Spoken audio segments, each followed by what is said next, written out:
Que força é essa? Essa força que para muitas pessoas é invisível, para você é visível. Uhum. E que você chegar para as pessoas e falar assim, cara, olha isso aqui. Você não tá vendo, mas existe isso. Olha isso aqui não é teu amigo. Isso aqui é um inimigo. Que força invisível, restritiva, que inimigo que é esse? O inimigo, ele não é invisível, Joel. As pessoas não percebem que ele é o inimigo, Pá. porque ele está visível. Só que ele se fantasia de amigo. Ele se coloca como se cuidasse dos interesses das pessoas, mas na verdade ele escraviza as pessoas. Ele se comporta como se ele pudesse dar segurança e garantias para as pessoas, mas na verdade ele é a garantia da pobreza para as pessoas. E eu estou falando do sistema. Uhum. Parece uma coisa meio, uma entidade meio sistema. O que é o sistema? O que é né? o sistema? O sistema é a engrenagem de como as coisas funcionam. O sistema começa com um modelo educacional, que é seguido do emprego e que é seguido da previdência social. Esse é o sistema. Isso tudo nessa camada se apresenta como a solução e a garantia para as pessoas. O sistema educacional padronizado pelo MEC Uhum. é muito ruim, é muito fraco, é muito defasado, então ele não tem condição de dar garantias para as pessoas, ao contrário, é uma máquina de desigualdade social. Aliás, quem tem acesso a uma educação melhor, porque o pai pode pagar, não aquilo que o Estado oferece, tem vantagem. E eu percebi isso cedo quando fui fazer um concurso público, e vi que eu estava muito atrás, embora eu fosse um dos melhores alunos da escola pública. Uhum. Então eu, com 13 anos de idade, fui fazer um concurso público, e eu era um dos melhores alunos da turma, me dei conta que eu era um dos piores daquele concurso. Então eu me senti enganado. Eu estava seguindo uma cartilha à risca, e de repente, sendo um dos melhores alunos daquela cartilha, eu me tornei um dos piores naquele concurso. E não só não fui aprovado naquele concurso, como eu quase fui reprovado na 8ª série, porque minha mãe deu o salário dela inteiro para pagar aquela escola para mim. E eu não só me deparei com o meu fracasso, mas eu me senti enganado, já com 13 anos. Mas como assim? Porque eu estava numa escola que eu era um dos melhores, como eu posso ser um dos piores aqui? Então estavam me enganando lá. Sim. Estavam me enganando. Depois, no final do 3 vezes, por 3 anos eu fiz o mesmo concurso até ser aprovado, mas levei 3 anos. Tirei a diferença, mas foram intermináveis 3 anos. Eu parei de estudar, inclusive, não fui para o ensino médio, porque eu foquei 100% naquele concurso. Sim. E aí depois, eu indo para a escola, eu pegava um ônibus que passava numa rua, que se chamava Avenida Suburbana, no Rio de Janeiro, e essa rua é uma rua cheia de bancos. E eu percebi que, numa determinada data do mês, aqueles bancos ficavam com uma fila interminável, rodando o quarteirão. E eu achava estranho, eram só velhinhos, né? Naquela fila. E uma vez eu perguntei para uma pessoa dentro do ônibus, os ônibus eram lotados, eu em pé, do lado de uma pessoa, eu tomei coragem e perguntei para aquela pessoa do que se tratava aquela fila. E ela falou para mim, aquilo ali é a fila da aposentadoria. Eu olhei para aquela fila da aposentadoria, vi um monte de velhinhos, um calor de 38 graus no Rio de Janeiro, com uma sombrinha, né, com um guarda-chuva, naquele calor, esperando para receber a sua aposentadoria, que certamente era uma mixaria. E aí eu me lembro, quando eu olhei para aquela fila e falei, eu nunca na minha vida vou estar naquela fila. Nunca eu vou entrar nessa fila. Porque aquilo ali é o quê? É a fila do último estágio da vida de quem está dentro do sistema, que é a aposentadoria. E olha que naquela época não é como hoje. Naquela época você aposentava com 50 anos, depois teve reforma da Previdência, passou para 60, depois teve outra reforma. E vai ter outras, porque a conta não fecha. É um modelo falido, é um modelo que promete garantias, promete segurança, mas é um modelo completamente falido. A conta não fecha da Previdência e não vai fechar. É impossível fechar. É uma questão matemática. Então, no fundo, esse inimigo, ele se apresenta como amigo, mas na verdade ele é inimigo. Uhum. Por que é inimigo? Porque o cara passa 10, 12 anos estudando nesse modelo que é falido, depois ele vai para um modelo trabalhista que explora a pessoa. E aí não é empresário que explora a pessoa, é um modelo que explora. Por exemplo, o funcionário tem o FGTS.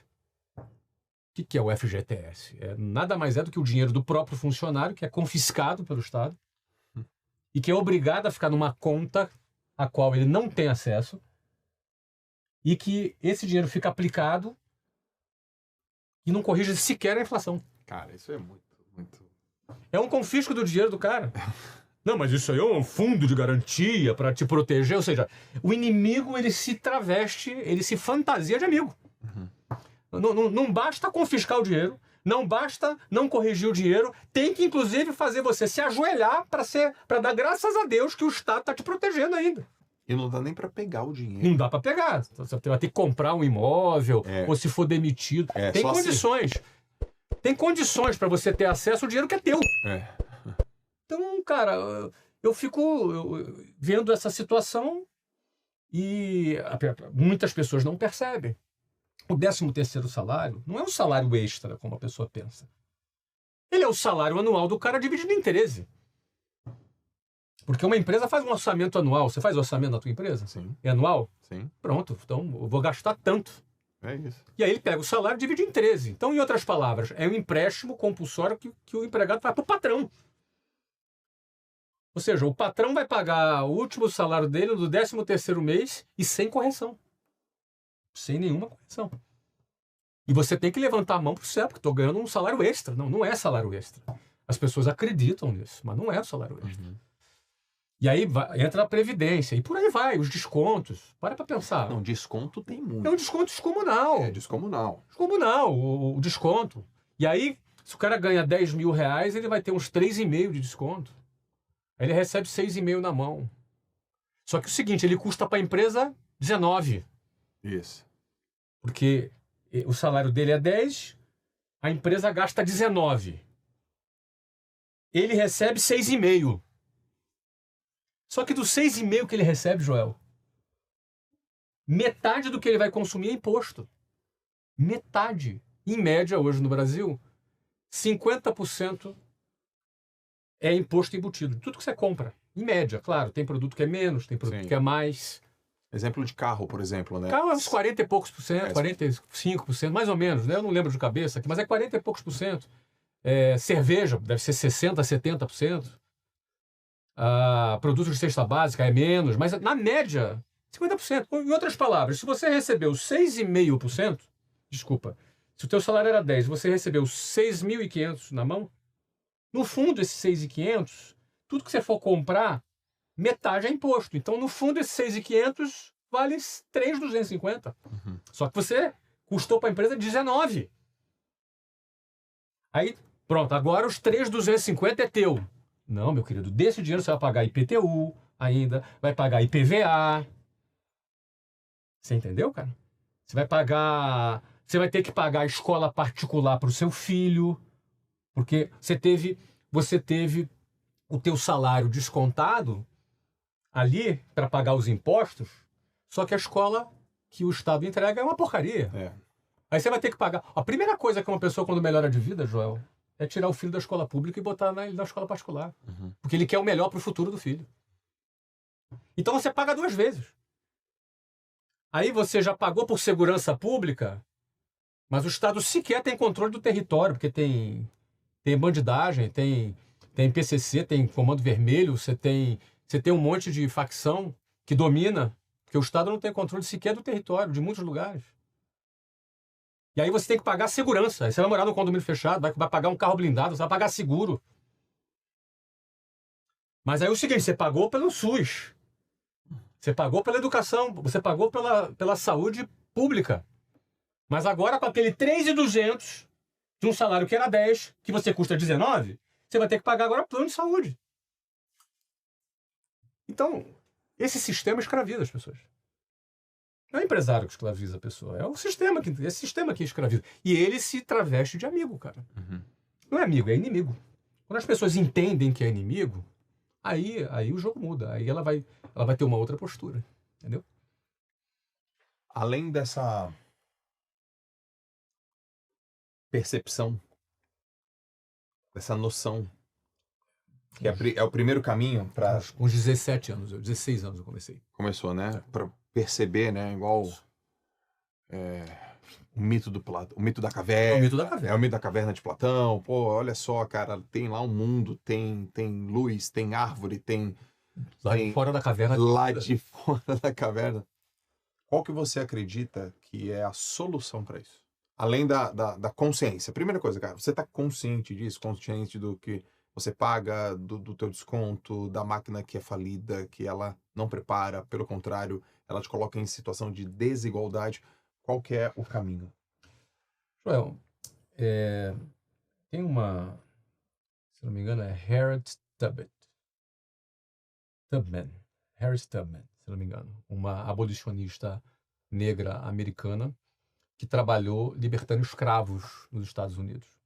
Ela tem uma frase que é assim, ó: libertei 1000 escravos, só não libertei mais 1000 porque eles não sabiam que eram escravos. Eu penso que abrir os olhos é a primeira coisa. Entender que aquilo que se traveste de amigo, na verdade, é inimigo, é a primeira coisa. A gente entender que toda essa exploração que existe sobre as pessoas, e eu falo isso, cara, tendo a grana que eu tenho, o patrimônio que eu tenho, para mim não muda nada na minha vida, mas eu vim de baixo, eu não consigo. Aliás, eu arrumo problema falando esse tipo de coisa. Posso ser censurado, posso ser processado, você entendeu? Mas eu, desde quando produzo conteúdo, eu busco trazer às pessoas consciência sobre essa realidade. Porque se a pessoa não sabe que está sendo escravizada, muito provavelmente ela é uma candidata a permanecer escravizada pro resto da vida. Uhum. E o problema é que quando chegar lá na época do INSS, lá da Previdência, da aposentadoria, já era. Ele tem que descobrir isso enquanto é jovem, para não se submeter a esse tipo de modelo que nos foi imposto. Né? A gente nasceu dentro desse modelo. E eu comecei a perceber isso jovem. Eu falei, não vou entrar nessa fila, não vou entrar. Tanto que quando eu comecei a trabalhar, eu não tive carteira assinada. Eu nunca na minha vida tive uma carteira assinada. Não tive carteira assinada. Não quis ter. Não quis. Não, eu simplesmente desprezo todo e qualquer tipo de previdência social que venha do Estado, toda e qualquer garantia, a ilusão de garantia que o Estado supostamente vai me oferecer. Eu simplesmente ignorei isso solenemente na minha vida. E não é porque hoje eu tenho grana. Eu fiz isso quando eu era pobre. Quando você não tinha. Eu fiz isso quando eu era pobre. Porque eu achava balela. Político aparecendo de 4 em 4 anos, fazendo as mesmas promessas de sempre e as pessoas acreditando nas mesmas balelas de sempre. Então, assim, eu ignorei solenemente esse modelo todo. Eu sempre achei balela.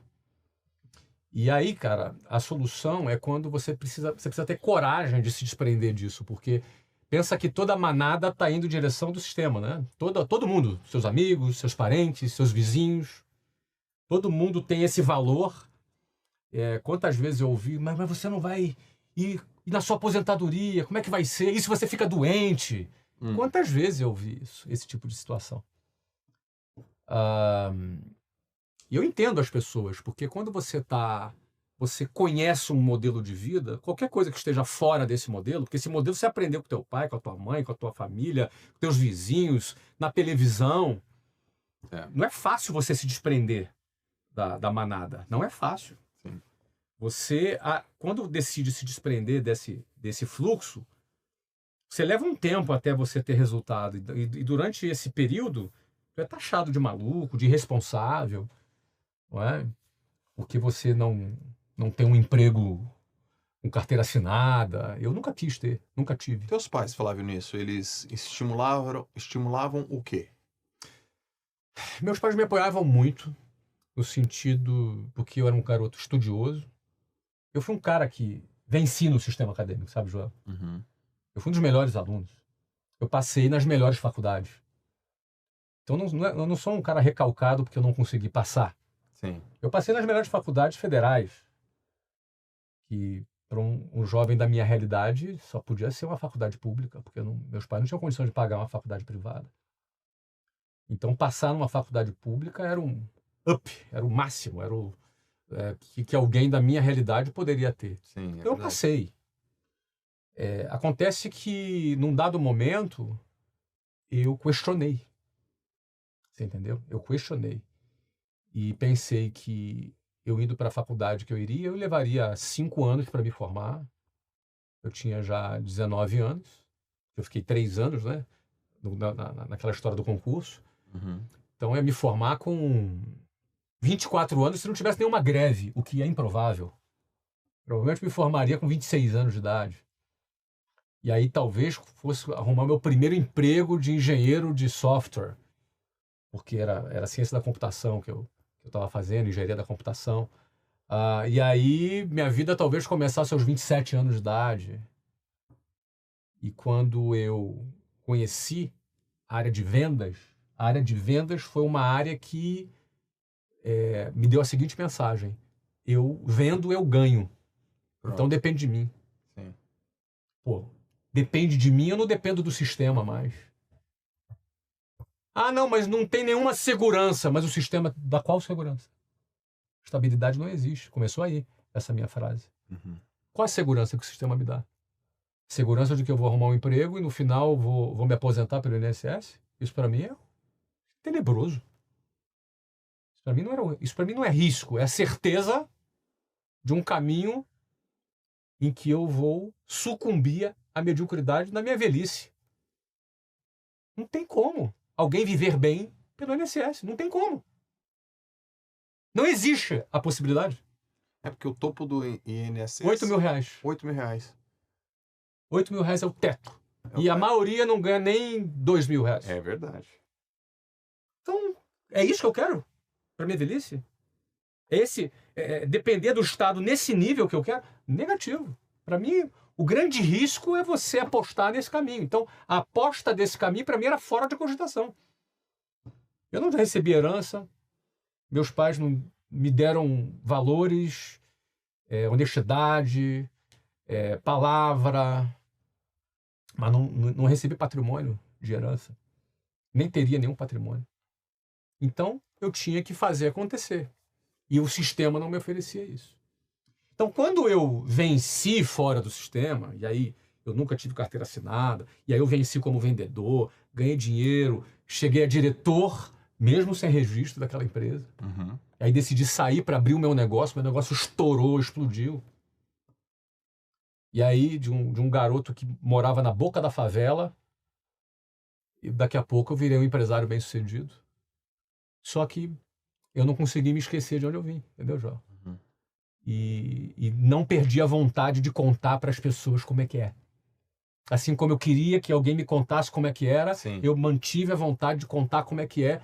E, para mim, revelar, denunciar o inimigo fantasiado de amigo é uma das minhas maiores missões de vida. Mostrar para as pessoas que aquilo que diz que é seguro, na verdade, é uma armadilha.